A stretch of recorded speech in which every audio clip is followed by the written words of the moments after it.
I see people in Silicon Valley as patriots. If you want to make money, that's patriotic. Number two, I think you do care about your country. One thing I'd like to do is create kind of a national guard for the Space Force. There's no way we can afford to hire any of you people to go in the military full time, but maybe you could be a reservist or member of the National Guard and actually get you out there helping us on that space. And you can even grow your hair a little bit longer. I don't care. But the bottom line is I see this as not stopping. China's not going to play by any rules. So we're in a fight for our lives. How this ends matters to me. It matters to the next generation.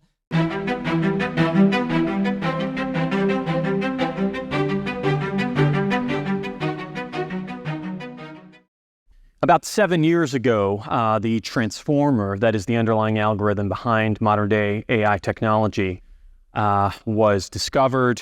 About 4 years ago, GPT-3 was launched. About 2 years ago, ChatGPT was launched, became the fastest-growing product in human history. And with it came about $100 billion of venture and capital expenditure that are working its way through the American capitalist system and around the country. Dams are being dug, buildings are being raised, data centers are being built. The full glory of American capitalism is in swing in order to make sure we remain sort of at the frontier of AI development. AI is, of course, not like making iPhone apps or websites, and it carries an element of gravitas with it, where it's a little bit different from the prior technology waves. So we thought it would be good to have a panel with two finest specimens of Silicon Valley and Washington, D.C. We have Senator Lindsey Graham, who needs no introduction, and Roelof Botha, who, if this event was in Silicon Valley, would need no introduction either. He, put simply, runs the best venture capital firm in the Valley. And so we're going to talk a little bit today about this sort of Cambrian explosion of software and apps and how we could have a better symbiotic relationship between these two cities. Maybe to start off, I'd like to turn it to Senator Graham. Just give us a sense, maybe first geopolitically, about how the United States is seeing the rest of the world develop its AI technology. What are you seeing sort of as you look around the world, in China, in the Middle East? Where do you feel like we stand? Where do you feel like we have an advantage or a disadvantage? Well, you're asking a guy with a flip phone. So I'm sure China is, kind of win this competition. It's kind of a race to the moon, I guess, one way to look at it. MBS wants to change his economy dramatically from fossil fuels.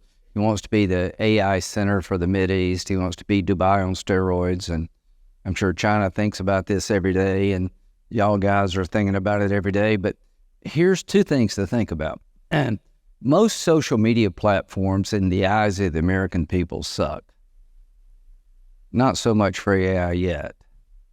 Google, Facebook, all these people, the numbers are terrible, and we all use it. It's a bit hypocritical. You're not in that space yet. If I were you, I wouldn't get there.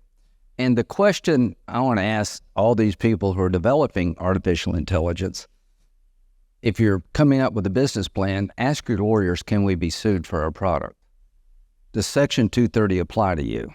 I don't think it does.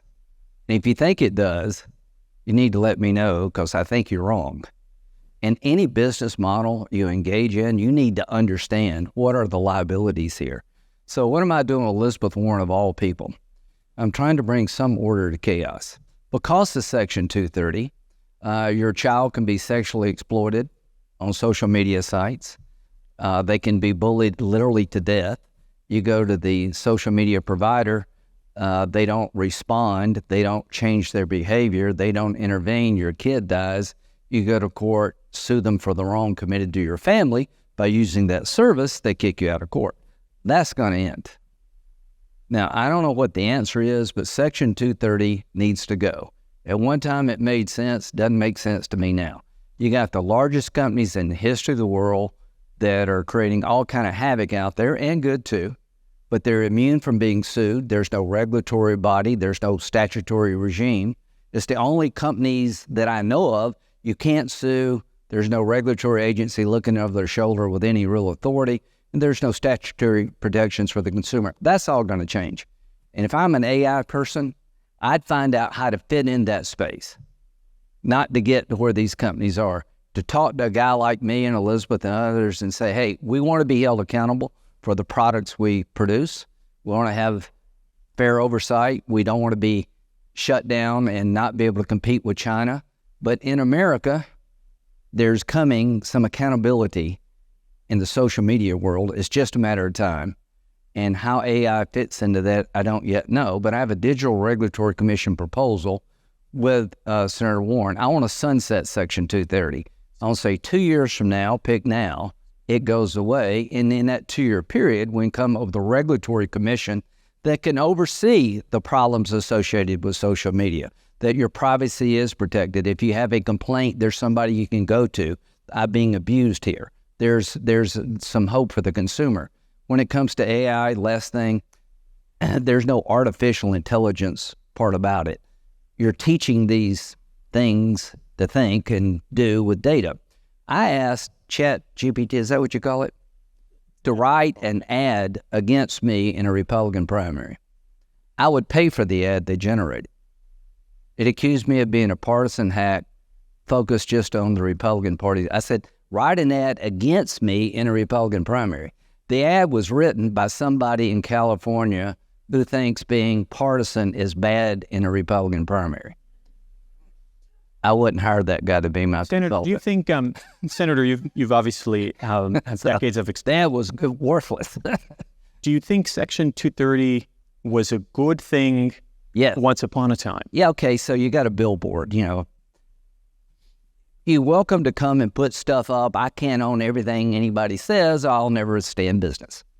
So guess what? Facebook exceeded all of its expectations. It's one thing to talk about my grandkids are doing great. Fred died. The dog got a new dog. I get all that. So it was helpful in the creation of the internet. Yes. It gave people a chance to get started.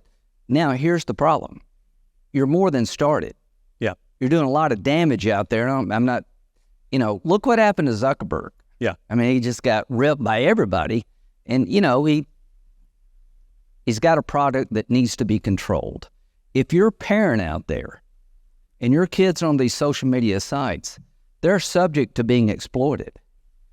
Drugs are being sold. All kind of bad things are going on. With the understanding that maybe Section 230 ought to be amended because it's 2024 and not 1994. It's got to either be replaced by a regulatory commission. Yeah. Think of it this way. Yeah. I've been wronged. Where can I go? I feel like I've been wrong. Doesn't mean you're right. You just feel like you've been wrong. Where do you go? There's no place you can go with some authority to change the behavior if they agree with you. One place is a courtroom. Open up the doors of the courtroom. This thing will fix itself pretty soon. All the trial lawyers in the world will become the enforcer. Maybe that's not the right answer, but if you don't want Section 230 to permanently go away, work with me with some regulatory agency made up of smart people that know the upside and the downside, so somebody can go and complain and they have power to bring about relief.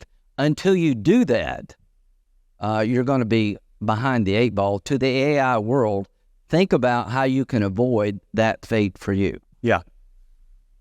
Well, we don't want to spend the whole session on just one section. There's so many sections we could be talking about, but maybe to come back to the original topic of geopolitics. Roelof, Silicon Valley obviously was started with a mindset towards a globalized world. We thought that was the world we were living in for quite some time until recently. And Sequoia was a global firm. As I understand it, it's not a global firm right now. And so tell us a little bit about how that change went about and what that sort of tells you as you think about running the U.S. Sequoia or the Sequoia, about whether you guys would invest in Chinese companies and how you think about that sort of thing. First, I want to say thank you for the opportunity to be here. There's a very long history between Silicon Valley and Washington in terms of regulation, and between the government and Silicon Valley, that seemed to have been forgotten. As Alex mentioned a little earlier, there seemed to be this period maybe a decade ago where Silicon Valley almost seemed resentful of the US government and of military applications of technology. And I think that has changed, and we see a lot of dual use applications now. So I do think that dynamic has changed dramatically. Sequoia originally embarked on building international businesses 20 years ago, roughly. And this was right after China was admitted to the World Trade Organization. The world was flat, and all of us had the sentiment that economic growth would help bring us all together. And that proved to not exactly be true. In fact, it seemed like we're in a period of deglobalization, if you want to call it that. So global trade as a percentage of global GDP peaked in 2008. And it's been in a steady decline since. So there's a real risk that we regress into a very different world. And so we got together last year with all the different business leaders from different parts of Sequoia, and we agreed to fully separate. We've been operating as independent businesses with a shared brand. And in June, we announced separation. We completed that in December. And so what Sequoia Capital now represents is a firm that's based in the US and in Europe, investing in the West. And we really care about Western values, Western ideals, and US competitiveness. So suppose we're in this polarized sort of world, a little bit different from the one maybe we thought we were in 2015. My question to you, Senator Graham, would be, how do you sort of think about creating the appropriate kind of legislation that honors sort of whatever the correct thing to do in AI is, whilst not strangling to death in an embrace of love, maybe, the thriving pipeline and the miracle of American capitalism? Well, so just don't overthink it. So all this technology is great. We all use it. It enhances our lives. We get, the upside is real. Right now, we live in a world where there's no legal infrastructure around social media that allows the consumer a chance to be heard. Politicians are under tremendous pressure now. I don't take money anymore. These hearings were a disaster for the social media world. Eyeballs are king. We're all thinking you're trying to drive us to different content to make money. The biggest advertisers in the world, revenue-wise, are these social media companies, and this thing has gotten way out of control. So eliminating Section 230 and being sued is one solution. I think that would be a very difficult solution for the people in this space. You'd be sued a lot. The other option is to have a regulatory agency where you can go get a business license. You have to have a license probably to sell a hot dog downtown. So what I want to do is create a business license. And here's the terms and conditions of your license.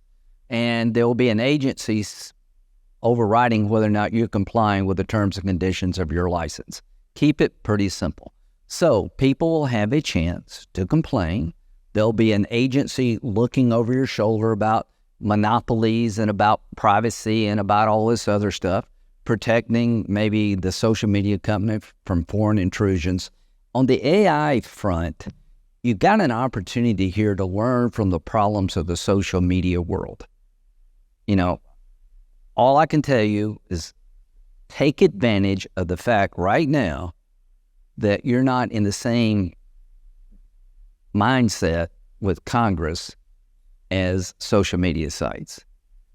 If there were a vote on the floor of the Senate tomorrow to repeal Section 230 and get 90 votes, now, my goal is to have that vote or have a regulatory agency or something like it to give people some hope that their lives can't be ruined without recourse. This is about AI. Drones. It's one thing to send a drone out with a specific coordinates. Hit this target. Or have a guy or a girl on the other end watching and say, that's the right car, fire now. It's another thing to have a drone that can go out by itself and pick targets of opportunity. Just hover around, hit the bad guy before they hit us with the information to make the decision the human would make. That day is coming. And how this affects warfare is just incredible. We're trying to control the proliferation of nuclear weapons without a whole lot of success. Will there ever be a world regime where the major nations who have the power to develop AI will agree there's certain boundaries we won't cross when it comes to military application? I don't know, but it's worth pursuing. Roelof, what do you think of that? How do you sort of score on the decision matrix, between wanting to have some sensible regulation and also wanting to create a thriving ecosystem for the companies you invest in? The thing I worry about most is, and Andrew Ng is here, he wrote a beautiful piece about AI being a sort of general purpose technology, and that the effort should focus on applications, as you correctly pointed out. So the application of AI in a military context or in healthcare probably should be regulated, just like we regulate those industries today. I'm on a board of a financial services company that issues loans to people. Whether we use traditional machine learning models or modern AI models, we need to make sure that we're not unfairly discriminating. So I think the effort should focus on application layer, and we should let the general purpose technology flourish as much as possible. I worry a little bit that some of the rules being contemplated right now focuses on large versus small. There's like only regulating big engines versus small engines. We've seen in the business that we're in, where we listen to these young companies, we've seen lots of companies that use so-called small models that are fine-tuned to a specific application outperform the large models. And so size is not necessarily the barometer for using to judge whether something could be put to bad use. Yeah, if I could just, the genie's out of the bottle, right? I mean, you can make a commercial with me in it, and I have no idea, it was made by somebody looking like me, sounding like me. Watermarking, how do you protect the consumer? This is fake. What recourse do I have if I'm a victim of all this stuff? I guess what I would say is make it as smart as you can within reason. Then let's talk about how we don't want it used and how we want it used. Application. By the way, I think the societal defaults are going to flip, where I think very soon we're going to judge something to be inauthentic unless proven otherwise. Yes. As opposed to currently trusting that it is authentic unless we are skeptical of it. So I think that's going to be an interesting change. We should also say that this is an incredible opportunity for the United States. We have an absolutely transformational technology that can propel productivity in America. We're in the lead right now. We can't take it for granted. China's producing twice as many AI engineers as we are every single year. And so if we're asleep at the switch, I think we can lose our supremacy very quickly. Speaking of that, and speaking of our supremacy, Roelof, can maybe share some examples of products that sort of honor the title of this panel, which are things that are dual use, maybe being developed with a consumer lens, but have some kind of government or military application as well? Drones was just mentioned. We're an investor. It hasn't been publicly announced, but in a company that has taken what was a hobbyist activity with these consumer drones, and they've hardened that technology and used some of the improvements that have taken place in the consumer grade of that to harden it, and it's being used by the U.S. military currently in Ukraine. So that is an example of technology that has clearly crossed over. There's a company called Unity that I'm involved with. They make a 3D software for people to build games mostly. But the DoD is a customer because they're using it to simulate battlefield conditions so soldiers can pre-train for what an actual environment might look like using simulation, which is a wonderful example of that. So, yeah. And then, Senator, sort of given these examples that you hear, and given the fact earlier we were talking about 230, and we did say, it did have its moment in the sun. And yeah, it did. One might argue that, in the late 90s, having these sort of foresight to create this kind of legislative document was sort of quite visionary in a way. Yeah. How do you sort of think about AI regulation going forward, something that is like 230, maybe good for a certain moment in time, enables the creation and the participation of American capital markets in a particular trend, lets anyone, compete based on merit and not based on the fact that they work at a large company. Yeah. Is there a version of that could be done today for AI? I hope so, but you're one election cycle away from becoming, the bad guy. I don't know what's going to happen in this election cycle, but artificially generated content. I was in Israel and Saudi Arabia about 2 or 3 weeks ago trying to find a solution to end this war where Saudi will recognize Israel and Israel will work with the Saudis to come up with a pathway forward for the Palestinians. MBS, all of these folks, the Israelis, TikTok is just throwing gasoline on a fire. All of these videos out there, what's real and what's not, showing Israeli soldiers doing certain things. Maybe they did, showing things that they didn't do. What did we learn from Ukraine? Our Abrams tanks are off the battlefield because of drones. The Ukrainians, just through their own ingenuity, is, created a drone fleet. And drones are going to be an essential part of the next battlefield. Artificial intelligence in diagnosing illness is probably better than a group of physicians. I mean, there's a real upside to this stuff, right? You want to keep the upside. South Carolina is building tons of battery plants, and we have BMW and Volvo. Electric cars, that's part of our future, good for the environment. We've got to find out a way to do the batteries. But I've been told now that if you get an electric car from China, maybe it's a roving spy lab. You know, I don't know. I just know this, that the more we beat on China and artificial intelligence, probably the more we're going to overreact here. And I want to make sure that China cannot use this technology to hurt democracies, destroy our lives, you know, put us in a bad spot. But it is a world economy. I know your company divested. The first thing to do is fix your own backyard.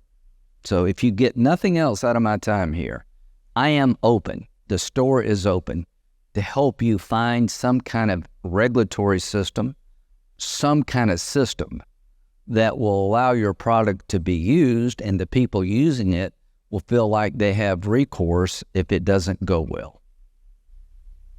Makes sense. By the way, on the China question, this wasn't in the briefing document, but I figured I should ask you, do we need to be concerned about spies at all, in particular in Silicon Valley? And do you have any guidance for how these AI labs should be thinking about that? If I'm a Republican, we should be concerned about spies all over Silicon Valley. How easy, you know, my phone is in the hands of the FBI now. So I get a message, I'm thinking from Schumer, it ain't from Schumer. And next thing you know, my phone's, I don't know, anything you can create apparently can be hacked. I see people in Silicon Valley as patriots. If you want to make money, that's patriotic. Number two, I think you do care about your country. One thing I'd like to do is create kind of a National Guard for the Space Force. There's no way we can afford to hire any of you people to go in the military full time, but maybe you could be a reservist or member of the National Guard and actually get you out there helping us on that space. And you can even grow your hair a little bit longer. I don't care. But the bottom line is I see this as not stopping. China's not going to play by any rules. So we're in a fight for our lives. How this ends matters to me. It matters to the next generation. We're lucky to have people like you and all these people here that are far smarter than I will ever hope to be. I want to help you on your journey. The one thing I can tell you, your journey must have some sense of accountability in America. If it doesn't have that, you're going to have a very short journey here. All right, makes sense. In the conversation of dual use and regulation, one thing that often will come up from the side of the folks that would like to regulate as much as possible is sort of the threat of synthetic biology and how that in a world where there isn't sufficient regulation, AI and synthetic biology could be used in a sort of very nefarious way. Roelof, I'd like to ask you, as someone who's invested in this sort of intersection of technology and biology quite a bit, what do you think of that? Like, is that a fair view? Is that a fair risk? How would you approach regulating this sort of problem? In general, I'm more afraid of dumb people than smart machines. So I think there's incredible good that can come from these technologies, and we're involved with companies that are developing personalized cancer vaccines, using protein modeling to be able to come up with 3D structures for known diseases for which we haven't been able to identify drug targets, to actually develop those with this breakthrough technology capability. So I think these sort of things are happening right now. And so I think it's incumbent on us. We have an imperative to go and use this technology to solve these problems. Most of the bad things that people fear, you can develop using spreadsheets today. You don't need advanced technology to do these bad things. I mean, you know, even the pandemic we just went through, it didn't seem to need AI to do enormous harm in the world. So I don't think that's a reason to not propel these technologies. And by the way, our adversaries may use these technologies to do bad things. If we don't keep on pushing the envelope, how are we going to combat that? Yeah. Do you have a sense for, if you were creating, if you were giving guidance to Washington on how to regulate AI, I mean, would your guidance be no regulation at all or something else? Like, as I mentioned earlier, I think application level regulation is just sensible and is an extension of all the frameworks we already have. I mean, that is an imperative. We've got to do that. I would say that it's useful to enable open source there's something very, sort of sunlight's the best disinfectant. So to the extent that open source is available, I think we can correct for that. And it really benefits the software community in general. I mean, most of the applications we use today are thanks to open source software and databases and caching technologies and things like that. We need open source software. And I would want regulators to speak to small companies. I really worry that most of what you're listening to in DC comes from big companies that can afford to send delegates here. Right. That's a concern. And we're not hearing the voices of young companies. We're not hearing the voices of academics. I think part of the challenge, and thanks to Daniel for what you've done with making the cluster of GPUs available to young companies, but academics are being starved out of this opportunity. And I think there's a wonderful control mechanism that if we have academia and students in this country also sort of test some of these AI technologies, that's a wonderful break on 5 companies dominating the industry. So those would be some of my advice. The last one is probably making sure we allow for skilled immigration, legal skilled immigration, because so many of the technologies we benefit from today were co-developed by Americans and immigrants. And even the GPUs we'll rely on, the founder of the company came from Taiwan. And I don't want the future Jensen Huang to build his company in another country. I would want that person to be in America. And one last thing. If you're using AI to diagnose medical conditions, that's probably smart. If they get it wrong, the people using AI should be sued. That's a simple concept, okay? Let's have the technology, but let's have accountability with it. If you're going to use drones and they can think on their own, general, and they blow up the wrong car, then you should be able to make a claim against the United States because we set it in motion. Technology without accountability is chaos. Competitors like China who care less about any rules are problems. Let's solve that problem without changing who we are. I think we can do that. Senator Graham, Roelof, thank you very much. Thank you. Thank you all.